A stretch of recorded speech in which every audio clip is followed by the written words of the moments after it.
Harvard Eye Associates has been serving their clients in Orange County here for more than 45 years, doing anything from general services to specialty work. But today we're going to talk about the eye in general. Dr. John Hovannisian joining us. How are you, Michael? I'm it's doing great well. to see you. Yeah, so these are just a mystery, right? How these work and how it's amazing. It is amazing, and we don't have any computer system that's even close to what we do with the eye. You talk about artificial intelligence, you talk about advanced camera systems, these incredible things you have in the studio don't hold a candle to what the eyeball can do. And so I thought we'd kind of talk about some interesting facts about how the eye works and what it can do today. Like for instance, are they able to distinguish colors? I didn't even know how many colors. You're talking about 1 million different kind of colors? I mean, so the eye, that's fact number one, is the eye is capable of distinguishing 1 million different shades of color. Isn't that amazing? Think about how many 1 million is. Right. You know, the mixtures of the primary colors and all the different shades. And it's just, you know, it speaks to the sensitivity of the cones in the eye. It's the cones that are responsible for color discrimination. In the middle of your fovea where you're looking, you have a high density of cones. And so that's why when you're looking at a color with right lighting, you can distinguish colors with terrific ability. And it's amazing that the sensor in there, I mean, you know, bigger than, you know, a little right here, and yet we can do all that. With these cameras, their sensors are a little bigger, and they still can't do anywhere near. That's right. Even with all the density of, you know, the silicon chip they have of reading, you know, light, they don't have the density that the eye has, not even close. And yet my wife still can't agree on what color the couch is. Right. Well, maybe that's why there's so many different colors of white, and women see it. I don't. Eggshell and whatever. And this one, you know, it looks white to me. That's right. That's right. It all looks beige to me. I'm not sure how you distinguish it all. Now, as we get older, does that weaken at all? As we get older and our eyes get older, our light color sensitivity? It's a great question. So as we develop cataract, there's a yellowing of the lens inside the eye. And so it puts a yellow cast on it puts a yellow cast on everything, but we don't see that. And so here's another interesting fact. If you see people who have, you know, whose hair is gray, but it actually is tinted blue, it's often because they have cataract. So you see little old ladies with blue hair. And the reason is that they don't see the blue. Looking in the mirror, it just looks white to them. Interesting. And I don't know why they make hair dyes that have blue in them, but it confuses a lot of people. And so that's usually the case. And so I tend to, you know, find those little blue-haired ladies and hand them my business card. so it is, but it is often that it's true. Often that's an indication that the person has a cataract.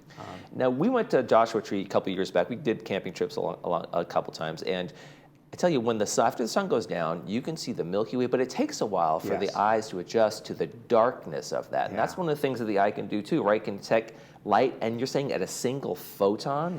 So the light, that's fact number two, is that the eye can detect as little as a single photon of light. And that's the smallest packet of light that exists, that physics you know, produces. It's one atom releasing one photon of light, and the eye can detect that. In its dark adapted state, which means, you know, usually deprived of light entirely. Right, that's a Joshua Tree experience where I can really see the sky or everything, dark. You know. That's right. Your pupil expands widely, and those photoreceptors are geared up to receive light, and they can see tiny, tiny little bits, and you can start to make out the detail, the individual stars in the Milky Way. It is incredible. And again, does that change over time? My sensitivity to light or my ability? Because I mean, a lot of people say, "Oh, I can't drive at night." That's a big thing that a lot of folks say. Yeah, usually that too is related to something in the visual system that's blocking the clarity or interfering with the clarity of the focused image. So the retina doesn't age much. There are aging conditions of the retina. There are conditions like glaucoma that reduce sensitivity, but a healthy retina, all your life potentially can see very well. So, there we go. Now, human eye can change its focus 50 times per second. Isn't that incredible? Just to put that in perspective, autofocus cameras, many of the real advanced ones today, can refocus about 20 times a second. And yet they still fall far short. It's not just 20 times a second versus 50 times a second, because your eye is looking not just at the central field. You know, what we're paying attention to visually is about the width of a 50 millimeter lens. That's an old traditional SLR camera. But our field of view is like a fisheye. It goes from from side to side. And our brain is processing information in what to take in and focus on, and then focusing that 50 times per second to get just the detail that we want when we're looking at something. Some of that's voluntary and involuntary. I look here, I make sure I go down here, but my eye is doing things like, if I catch something over here, I see it, I didn't even realize it, but I'm jarred over there, right? Yep. And if it's something that you know is not important, your brain just kind of filters it out. Right, Before you even really consciously see it, your brain doesn't see it. Your eye sees it, it picks up the optics, but that's part of the amazing thing about the visual system. And one of the things that makes it very hard to duplicate in an artificial intelligence sort of setting. Every once in a while my eye fools me. No, that's there. So, that's right. It still plays tricks on me. Yeah, they can. And sometimes something's there and sometimes something's not. It turns out that, this is another fact, 40% of our brain is devoted toward processing visual information. It makes sense. There is so much data coming in visually for us constantly that our brains have to be devoting a lot of energy to processing that. That's amazing. And that's why, one of the things we can do to calm our brain down, what's the first thing we often do? Close your eyes, right? Breathe, close your eyes. Now, when someone has a head injury, I guess, that kind of, sometimes their vision is blurred or they're having some trouble with that kind of thing. I didn't realize that 40% of our brain is dedicated to the vision. Yeah, and sometimes more, depending on the task you're doing.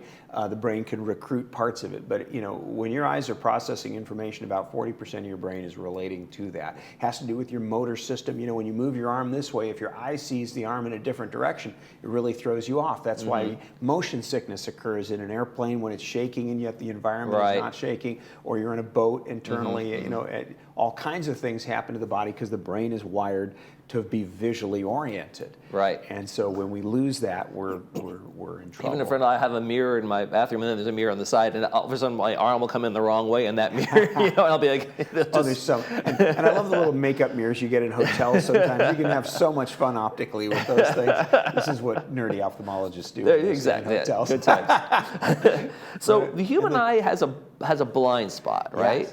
Yes. Now I remember learning this in elementary school. We did something that we're going to do right now. Yes, we're going to teach you a fun party trick that all our viewers can hopefully enjoy. So to do this little fun party trick that tests the blind spot, take a little piece of paper. It could be large or small, but no smaller than what we've got. And on the left side of it, I want you to make a little letter R. Now make that letter. I'm going to hold it up and you can get an idea from the view. Very small. It's a pinpoint R. It's really small. It's a pinpoint like twice the size of newsprint. And then just a couple inches to the right, put in a little L. That's for left. Okay.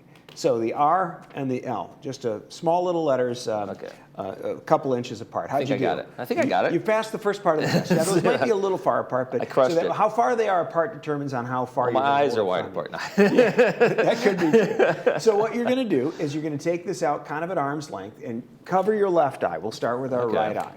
And if you wear reading glasses, you can put those on or not. It doesn't really matter that much on focus. Now, it's important that you not tilt it, that the R and the L are level like the horizon, okay? Cover your left eye with the palm of your hand so you're not sneaking a peek in between. And look at the R with your right eye and bring it closer. And as you bring it closer, you will find a spot. Pay attention to the R, but also in your peripheral vision, notice that L, and it disappears. For me, it disappears right about there. Okay. Did you see it? Goodbye. I don't see it anymore. It's gone. And what the heck happened? Well, and now let's try it, see if it works for the other eye. So left, now you're going to look at the L, and you're going to cover your right eye. And as you bring it closer, the R off in the periphery should disappear. There. For me, it disappeared right there. Yeah, that's gone there. There you go. And so what's happening is that the optic nerve inserts into the eye toward the nose side in each eye.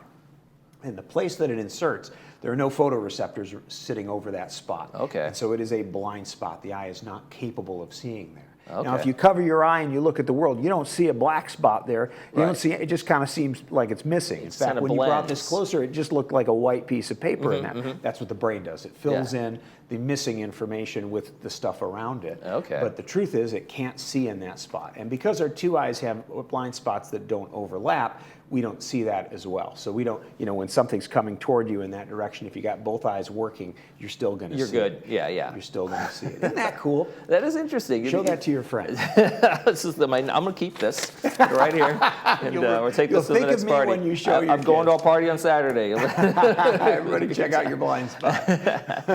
So of people, in general, before we go, I want to make sure we get a plug in for you guys. General services, specialized services, Harvard Eye Associates, a little bit of everything right over there.